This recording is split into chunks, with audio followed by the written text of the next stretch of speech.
យប់ថ្ងៃចូលឆ្នាំចិនអគិភ័យបានលេបត្របាក់ផ្ទះអស់3ខ្នងនៅស្រុកបោះសែត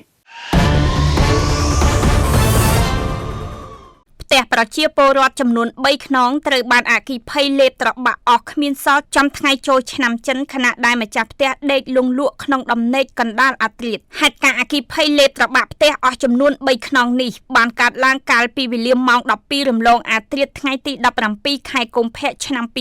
2026 ស្ថិតនៅក្នុងភូមិគោកកណ្ដាលឃុំភក្តីស្រុកបោះសែតខេត្តកំពង់ស្ពឺនគរបាលស្រុកបោះសែតបាននិយាយឲ្យដឹងថាផ្ទះរបស់ប្រជាពលរដ្ឋទាំង3ខាងលើនេះដែលត្រូវបានអគិភ័យឆាបឆេះនោះរងការខូចខាតទាំងស្រុងហើយទំហំនៃការខូចខាតនៅមិនទាន់អាចវាយតម្លៃបាននៅឡើយចំពោះមូលហេតុដែលបណ្ដាលឲ្យមានការឆេះផ្ទះទាំង3ខ្នងខាងលើនេះតាមការសន្និដ្ឋានគឺដោយសារតែភ្លើងធូបទៀននៅក្នុងកិច្ចអន្តរាគមន៍ដឹកនាំបញ្ជាផ្ទាល់ដោយវីរៈសេនីយ៍ឯកចនសុភិតអធិការនគរបាលស្រុកបោះសែតជួយអន្តរាគមន៍រថយន្តពន្លត់អគ្គិភ័យប្រើប្រាស់កម្លាំងចំនួន15នាក់អស់ទឹកចំនួន3រថយន្តទើបរលត់អស់ហើយក្នុងករណីខាងលើនេះដែរមិនមានមនុស្សរងរបួសនិងមិនរាលដាលដល់ផ្ទះអ្នកជិតខាងឡើយរាយការណ៍ពីនាងខ្ញុំចន្ទ្រា TV5 Online News